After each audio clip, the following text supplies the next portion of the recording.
Hey guys, how are you? Today's video is who the narcissist seeks out. Um, we're going to just get quickly into the video. If you like mental health videos like this, you can like, subscribe, share. Probably try to keep this video right around 5 minutes or so. But anyway, guys, narcissists basically, I tell people all the time, it's not narcissism isn't always just a bad thing, guys. I mean, out here on the internet, all you hear about is the bad stuff of narcissism. Um, like for example, the inflated self-esteem. I think of that as actually kind of a good thing. I mean, you're more likely to be successful if you have a higher self-esteem. So I don't really even understand why they really considered the inflated self-esteem to be necessarily a bad thing. Because I mean, I'd rather have somebody have a high self-esteem or an inflated self-esteem over having a low self-esteem any day, right? But basically, guys, who these narcissists are out to get in their web, I call it the web of lies and deceit, is people that they can pull the wool over their eyes. They seek out codependence. So if you're a codependent individual, basically codependent is a word for like over caring. You over care about people, and codependency isn't good because you put your own needs in the back burner. So that's why I recommend not being codependent. I remember when I was younger, back in 2016, I helped someone that I really shouldn't have helped. By the end of the night, I was in jail because of that person. So you really got to be careful who you hang out with, guys. I mean, you have got to be careful. I mean, you could meet someone and turn out they're a friggin' nutcase, so you got to be really careful. But who these narcissistic individuals are seeking out is people that they see as an opportunity for narcissistic supply. That's what the game is, guys. It's all to get resources for the narcissist, you know? And again, that's not necessarily a bad thing. I mean, shopping around for friends that can meet your needs isn't necessarily a bad thing, but the way the narcissist goes about it is kind of wrong, because they do use fake happiness with you. When you first meet this person, when you first start dating this person, they're gonna act like they want to be your girlfriend. That they want to be like a housewife. I remember when I first started dating one of my narcissistic friends. I mean, you would have thought we were a married couple when I used to go see her. I mean, we'd be cleaning the house together, we'd be cooking meals together. Very couple oriented stuff, and that's how she lured me into her web, was, giving me what I wanted. She knew that I wanted to be close to her and be more boyfriend material. And so she gave me a little bit of a taste of that. And so that's what narcissists do, guys. They breadcrumb. So that's an example of breadcrumbing, right? In the beginning, they're giving you breadcrumbs to lure you in. Breadcrumbs of affection, breadcrumbs of attention, and then you'll notice weeks will go by, and you may only get a couple text messages here and there. They may not read your text, or they may not hang out with you for a couple weeks. Really, narcissists, to be honest with you guys, are very self-centered, very, very selfish individuals. They don't give a damn about your feelings. I'm just going to be honest. They don't care if you're upset. They don't care if you're, going off the deep end. They really don't care. That's why it's so important for you to care about yourself and have coping skills.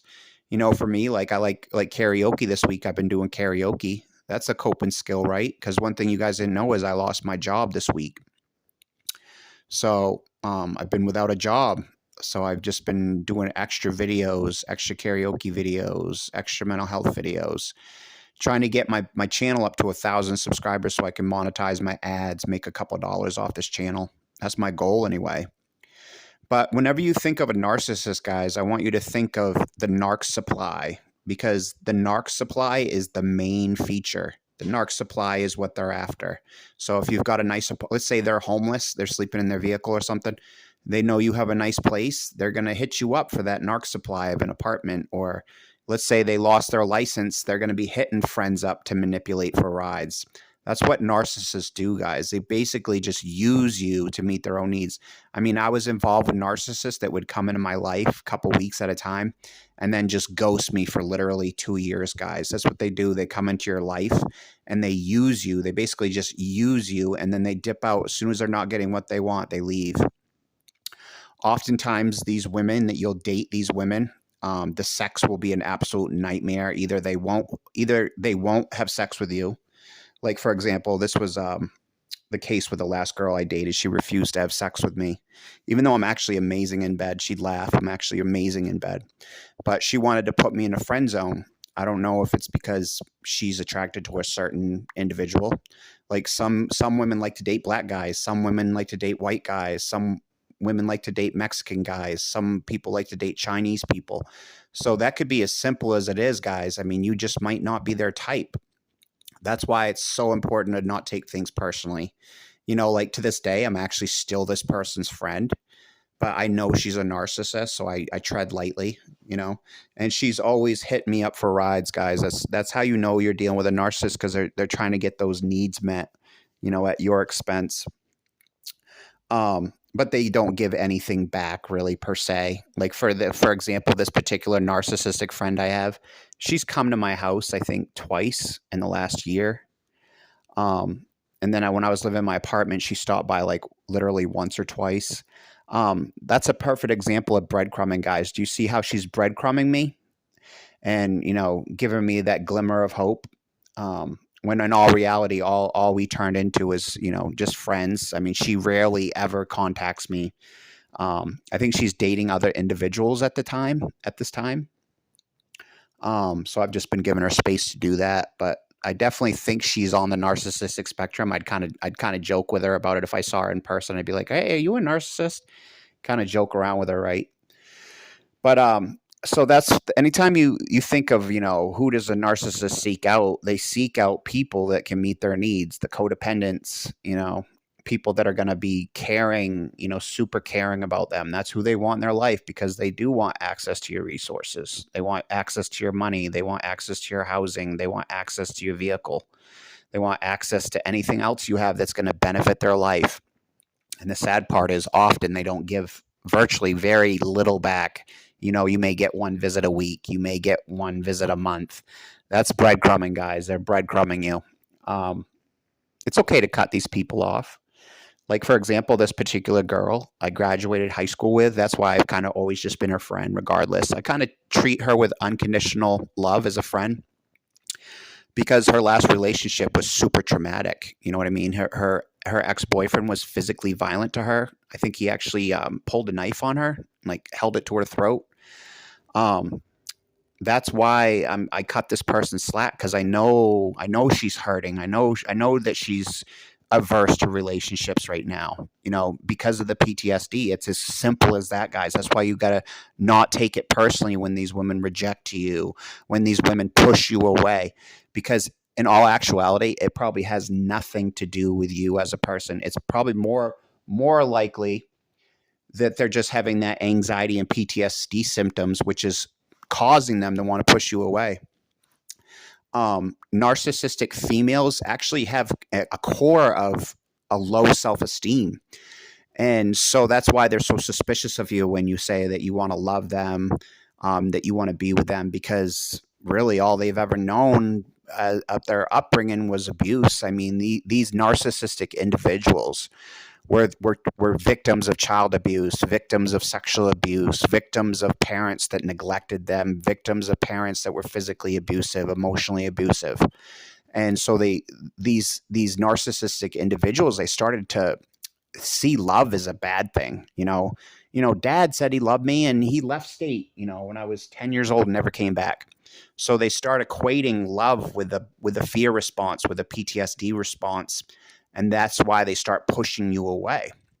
And they get very suspicious of you wanted to love them, because they have that narcissistic core of low self-esteem, which is contradicting its cognitive dissonance, and it's contradicting how they feel about themselves. And inside they're thinking, why is this person saying they love me? Why are they trying to get close to me? To them, it feels fake. It feels it feels uncomfortable. They may equate love with being abused. You know, their father may have said every day he might have woke up and said, "I love you, honey," and then at the end of the night he's slapping her in the face. You know, so that's a perfect example where they may see love as a dangerous thing. You know, like the reason why I've cut this girl slack is really, I don't blame her for really not wanting to jump in with another guy, because the last boyfriend she had like held a knife to her throat. So she's going to be very scared of relationships. That's a perfect example, guys, of that, you know, that response she got. She got love. She got love from this boyfriend, but then he's holding a knife to her throat. So for her, anytime she has a guy say to her that I want to love you, she starts thinking, Jesus, the last guy that said he loved me held a knife to my throat. So that's when she starts getting PTSD. She starts getting anxiety. She starts pushing me away. I may not hear from her for a couple months, because the reality is this young woman that I'm talking about that I graduated with, she just wants, in all actuality, she just wants shallow sex, like a one night stand dating thing. Um, because for her, the love stuff that I could provide is triggering to her, because it's triggering that anxiety, because she equated love with abuse as a child. She equated love with abuse. So now you're trying to love her. Now she's getting that fight or flight symptoms, that fear based anxiety. I got to push this guy away. He's going to hurt me. I got to push this guy away. Or if I let this guy in my place, is he going to hurt me? Um, a lot of that fear based anxiety, guys, that they have. So, you know, if you're dating these narcissistic women, cut them slack, because they have had hard, traumatic upbringings, traumatic lifestyles as an adult. Like two of the narcissists that I know, both were physically abused. They were both physically abused by past boyfriends. So they're going to see relationships as dangerous. They're going to see relationships as something to be scared of. You know, the last guy I dated smashed my fucking windshield, and he woke up every morning and told me he loved me. So now they start equating love with fear and anxiety, guys. It's that simple. Plus, they have that core low self-esteem, which is telling them they're, you know, a piece of crap. And so you're trying to love them and you're blowing all the smoke up their ass. They see it as fake. And so they want to start pushing you away out of suspicion. They get very paranoid about your motives, about why you're trying to love them, why you're trying to be close to them. They start questioning your motives, and they start pushing you away to protect themselves based on that paranoid ideation. If you guys like videos like this, please subscribe. Now you know that narcissists seek out people simply for narc supply. They need the narc supply to live. You know, they need human bodies to live. They need those human batteries to keep their life going. If you like videos like this, you can subscribe, like this video, share it with a friend. Until next time, God bless you guys. Hope you have an awesome week. Keep your chin up. If you're having a rough night, call the suicidal helpline. 988 is a suicidal helpline. You matter. If you're having a bad day, this is just one bad day. You got your whole life ahead of you, buddy. You got your whole life ahead of you. So just hang in there. If you're having a rough night, call that 988, get some help. And I hope you guys have an awesome, awesome evening. Until next time, signing out, Steve. Boop.